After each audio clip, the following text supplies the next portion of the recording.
Now I'm going to sing a song again. That I wrote. That Gibson wrote. Yeah. It's also about space, less about labor contracts, I guess. Yeah. It's about a planet. Trapped in an orbit of a typical kind in his ordinariest system as you'd ever find is a planet more strange than any mystical lore.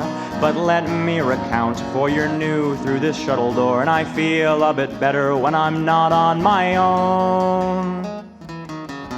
When you live on this world, it's inexplicably grand, maybe a compound in the water or a salt in the sand. For life on this planet stops time's progression, but you're left with no egress from the planet's possession. So you grow in your wisdom with no way to go home.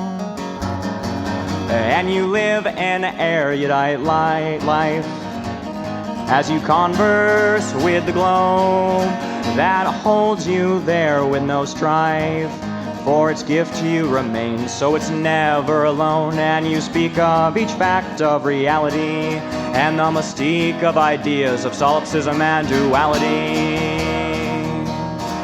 But never can you use your wisdom or skill. The planet holds you there with unbreakable will, part of a menagerie of eternal playthings, there to tell stories, craft artworks, or sing. For a planetary intelligence of staggering breadth, content to leave you there without sickness or death, a companion eternal of being supreme, your divine benefactor in a near-endless dream. Well, you might wonder how I know of such a mythical place, yet I waste away in the station set far into deep space. As a young man I passed up a trip, coordinates locked on a trustworthy ship, but it seemed at the time, despite the bounties it gives, you cannot die on Tierra Eterna, but you can't really live.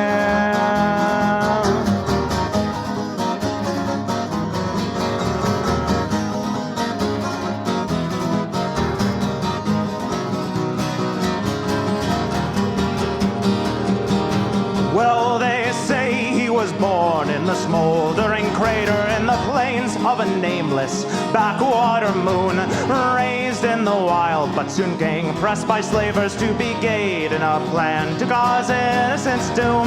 But the child was cunning and resented the scheme, and prayed to the cosmos who spoke in his dreams, told him how to be free and cause his captors doom by breaking the airlocks on each of their rooms. And he hid in the bridge while they decompressed, and left with the travelers that he freed from duress. And he soared between comets and planetoids, hurtling through the vacuum of space. He united world governments, no matter how paranoid, and provided a future for every sapient race.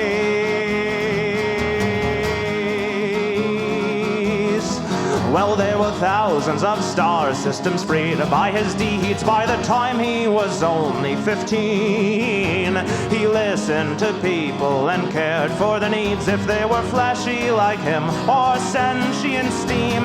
But every new alien, no matter how odd, held this belief, despite creed or God. Time was moving too fast with still too much to do. If things kept drifting apart, then it had to be argued space would expand until things went cold. Any option to stop it must be desperate and bold. And he soared between comets and planetoids, hurtling through the vacuum of space. He united world governments, no matter how paranoid,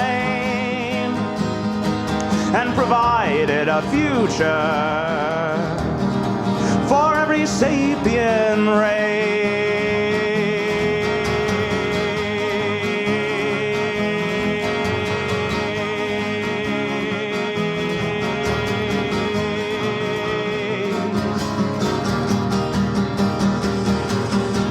So the hero recalled his new friends and old allies in order galactic like never before. Planets and space stations all to be utilized to mass reality stopped death at the door. We built a machine the size of a star. All scientists gathered, no journey too far. The tests are complete and we await the machine to bring us oblivion or our eternal dream. And the hero that gave us the dream and the choice and risk we accepted, all with one voice, and it soared between comets and planetoids, hurtling through the vacuum of space. He united world governments, no matter how paranoid, and provided a future for every sapient race.